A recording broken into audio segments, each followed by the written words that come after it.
Hey, so I wanted to share my first day on the job as an Amazon Flex driver and what that's like, what it's all about, to see if it's something that would be a good fit for you. Let's talk about it.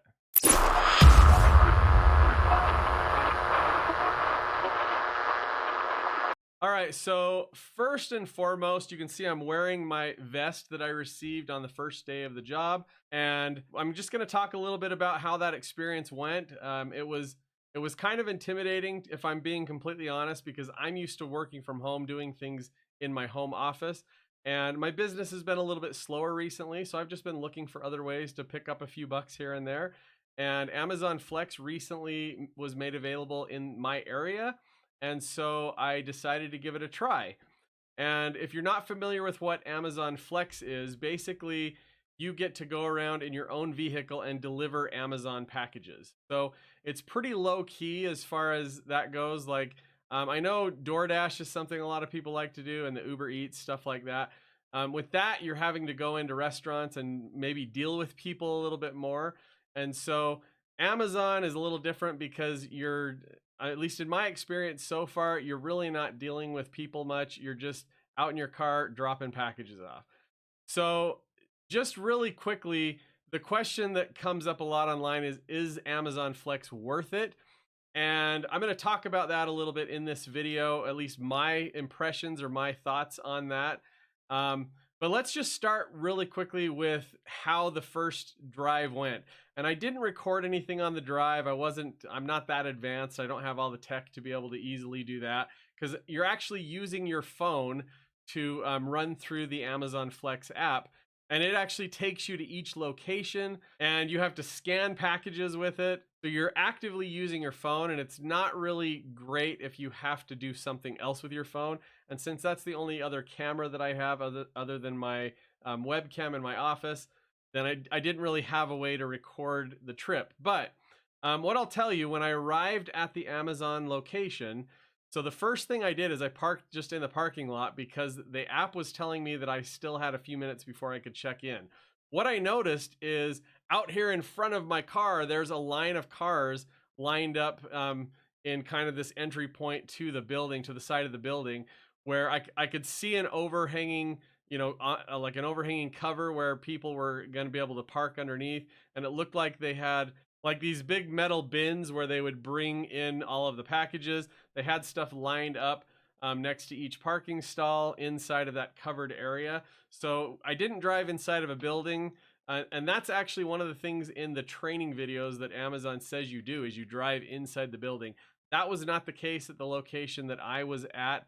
And I'm in Idaho. And so it may be different in your state or your city, but that was my experience. It was all outside. And so in the wintertime, I'm thinking that this probably wouldn't be as fun of a job where I live, because it's going to be freezing cold and you're going to have to get out of your car and stand there for a few minutes while you're scanning packages and loading it into your vehicle. But initially, I didn't just go get in line. I thought I had to wait a little bit. And in hindsight, I'm realizing that all of the other people that were waiting in line were in the same position that I was, where they couldn't check in yet because they weren't letting anybody go and park yet. So everybody was just lined up. Another thing I learned really quickly, I don't know if this is something that they want you to do or ask you to do, but everybody had their hazard lights on. And so I went ahead and turned my hazards on shortly after being in, once I got in line behind the other row of cars that were there. And outside of that, the only other thing, when I pulled up, they scanned my driver's license, and I told them that this was the first time I was doing this. The woman there helping me was super friendly, and so definitely don't be afraid of people there. Some of them may, people are different everywhere. So maybe you run into somebody who's not as friendly, but all the people that were there helping me, they were really friendly. I didn't have any issues with that at all. They kind of helped me, pointed me in the right direction, got me started, and I was able to quickly start scanning my packages and loading them into the car. Now, one of the things that I've seen in other videos is people talk about being able to mark with a Sharpie, put the number that each package is on the route. And when I started scanning the very first package that I scanned, I was actually prepared to do that, but there was no route number. It didn't tell me where that was on the route. And so I only had 20 packages in my bin, and so it wasn't too bad to be able, just as I went through each route, to be able to dig through and find the package or packages that were next on the list. So that wasn't really a major big deal. I can see that if you had a lot of packages, it would be nice if that was available. And maybe I was missing something. Maybe I had overlooked it. I'm not really sure. But that was my experience. I just kind of had to kind of sort things as I went along on the trip. So on the very first stop, everything went perfectly. I was able to find the package. I scanned the package. I took it up to the doorstep, dropped it off, took a picture. Just following the instructions in the app. It's super easy to do. Believe me, if I can do it, anybody can do it. So I was able to figure this out pretty easily. I did bring my oldest son along with me on the ride, and he didn't do a lot. He helped me with a couple of the packages where I had a couple bigger ones to carry to the front door. But he was just kind of there hanging out with me, and that put me at ease a little bit. And he was actually able to help me with the second stop where we ran into a problem. So on the app, it was showing that the next delivery was just around the corner, but we get there and the address didn't exist. It was the wrong address. And so my son actually pulled out Google Maps, and this is something to be aware of, that you may want to make sure that you have access to either another device, or that you're okay switching between apps. And I guess that wouldn't have been a problem for me to do it as well. But just be prepared that you might need to use another mapping program to find an address, because I'm telling you, that address was completely wrong. And when we actually looked it up on maps, it was about 8 miles away from where we were at. So we drive to the second location, and once we get out there, because the Amazon app thought that it thought that the other place was where we were supposed to be, and not the new place where we actually, where Google took us. Because of that, it wouldn't let me finalize that delivery. And so I actually had to get on with support right on the app. And fortunately, the customer at the door actually knocked on the door first of all and made sure I'm at the right house. And she said, yes, it was her husband. And so no problems there. I was sure I was at the right place, but just, wanted a quick second opinion. And she was really friendly, stood out on the doorstep waiting while we talked to customer service, got that all straightened out, and they were able to allow me to move forward to the next delivery. The rest of the route was actually pretty easy. It wasn't really tough to do. We did run into another situation where we needed to use Google to find an address, and it looks like that one was in a newer neighborhood. In fact, the second one was the same thing, where it was like a brand new neighborhood where new homes were being built. And so be aware of that maybe the Amazon app isn't keeping up really well with like newer construction. There might be some lag there, and that's where I'm glad Google was up to date, or enough up to date that we were able to find that. Otherwise, I don't know how we would have found that address. I would have had to just pass on that package and go back to the Amazon location and drop that package off at the end of the route. But fortunately, Google was able to find everything that the Amazon app had trouble with, and we were able to make all of the deliveries, no problem. And the second one that we had problems with, I think we had a couple deliveries in between those two, the two challenging ones. But the second challenging delivery that we had, the problem was the map was telling us we were in the right place, but it wasn't finding the correct street for us to drive down to get over to that other part of the neighborhood. And again, it's because it was in a newer section of the neighborhood. And so it was telling us to basically drive straight through where houses were. So again, I'm glad Google was able to help us with that and get that resolved for us. So at the end of the day, we were able to deliver all of the packages. I didn't have to take anything back. And this is one of the things that I asked the attendant at the Amazon facility is, do I need to come back here as long as I deliver all my packages, or is that? And she said that as long as everything was successfully delivered, then the app would finalize and clock me out for the day, and I wouldn't have to go back to their facility. So that made it really easy. I could just head home from the last drop off, and everything really went very smooth. I didn't really have any problems. I picked a day when I knew the weather was going to be a little bit better, so that I could kind of get a feel for this without having extra stresses around me. But overall, it really wasn't that bad, and I've already scheduled another block for let's see, tomorrow or Friday. I can't remember. Today is Wednesday right now as I make this video, and so I have another block scheduled. The one thing in my area, it's a smaller area. I'm in a smaller town, and so I've noticed that these blocks are getting picked up really quickly, and so that's something to be aware of. That if you do get signed up on the app, you're probably going to want to make sure that you are watching the app regularly so that you can get blocks. And one thing I've noticed as I've kind of been watching over the last week or so, because I actually got set up and then I just didn't do anything for a little bit. I kind of procrastinated, put it off. And to be fair, I was focused on some other busy work that I had in my business. But at the end of the day, you got to make money, and I've had some dry days where my business just hasn't been bringing anything in, and so I decided to pull the trigger on this.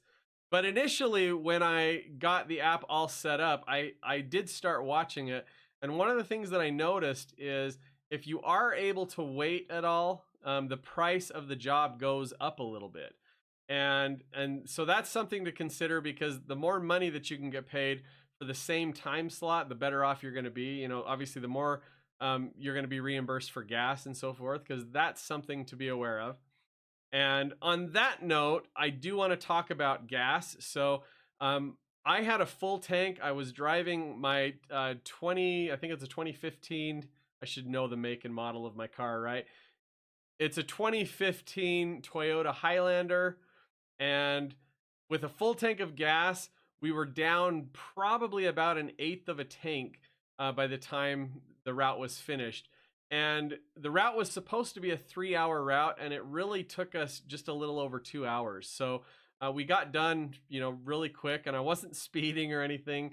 I was trying to, just follow the rules and just take my time and not be in a rush to get this done. Avoid accidents, avoid having problems, stuff like that. But so the gas for me, really, it wasn't that big of a deal as far as the gas goes. I mean, using an eighth of a tank, that's not really a big gas expense. And the other part of that is make sure that you have an app on your phone where you can write off the mileage. And that's probably obvious, but I'm just going to let you know. I was using an app called Mile IQ. And this is not sponsoring anything. That's just an app that I've used in the past and I like it.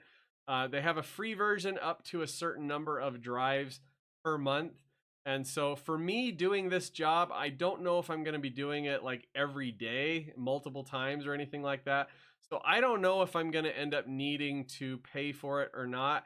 But even if I do, it would be worth it because it tracks everything really well. And then that's good to give to your accountant at tax time so you can get those deductions and hopefully get a little bit of money back from the government on that. All in all, it was a good experience. My son that came with me, he thought it was pretty laid back and wants to actually try and do it himself. So he started the application process. I think he's in a waiting period right now where he's not able to get brought on just yet because they have too many applicants in our area. So that's another thing to consider is if you want to do these jobs, and I've seen the same thing happen with even like DoorDash as one. So, if you want to try and do one of these driving jobs where you can just download the app and sign up and get going, don't hesitate to at least get signed up. Once you're signed up, at least you have that in and the ability to do something. Where if you put off signing up, then you might not get a chance to sign up right now and you might just get added to their waiting list. Anyway, I hope that this video is helpful. For me personally, I'm a little bit more of a reclusive person when it comes to being out around people. And so this was a good kind of introduction for me to get back out there. Because I don't know, the way my business has been going, I'm not sure if I'm, going to need to go out and get another job for a little bit. And, not a big deal. It's just the way life is sometimes. But right now, I think this is an okay fit for me to be able to pick up some of these shifts with Amazon. It's a pretty laid back job, and I would definitely recommend giving it a try. As far as the pay goes, just to recap, so my route was a $48 route for a 3-hour block, and it took us a little bit under 2.5 hours. We're maybe between 2 and 2.5 hours somewhere. I don't remember the exact amount of time. So for that amount of time versus the pay, it's really not too bad. And even subtracting out my gas costs, I mean, it's really not a horrible thing. If I'm doing this 5 days a week, I'll probably have to fill my tank up, at the end of each week. Because other than this, my wife and I, we don't drive this car very much, and so it's for me, it's something that will work, and it's not going to be a big, huge out of pocket expense for gas. I mean, worst case, I would be looking at maybe one of my days of the $48 is going to go towards filling the car up. So, I mean, that's probably what I'm thinking would be the worst case scenario for this if I'm just going to do a 3 hour block, 5 days a week. So, really not too bad considering way to bring in some extra money and pretty laid back, and you're listening to your own music in the car. And if you want to have a friend or a family member ride with you, that was actually kind of fun. And if I do this over the summertime, I'm definitely going to wrangle some of my kids in, maybe bribe them with a free lunch or something, so they can come hang out with dad for 2-3 hours, whatever. Anyway, I hope this video is helpful, and if you're considering doing something like this, definitely take a look at Amazon Flex. You have to go to their website to download the app, at least for Android phones. I could not find it in the Google Play Store, and so make sure you go to the website to get the app. With Apple, I'm not sure. You might find it in their store, but it was not on Google Play. So go to the website, look up Amazon Flex, and you'll be able to get the app that way. But yeah, not a bad gig if you're just trying to make a few extra bucks or do something on the side where you have a little bit more control of your time. It is set blocks during the day. So the stuff that I'm seeing in my area is from 11 to 11:30 generally on the start time, and they usually run anywhere from 3 to 4 hours. I think 4.5 is the biggest block that I've seen. And based on my experience, you may not even need all of that time. That's just what they allot for that particular block. So I think that covers it. And again, I hope this video is helpful. Go out and give it a try and see if you like it. Take care.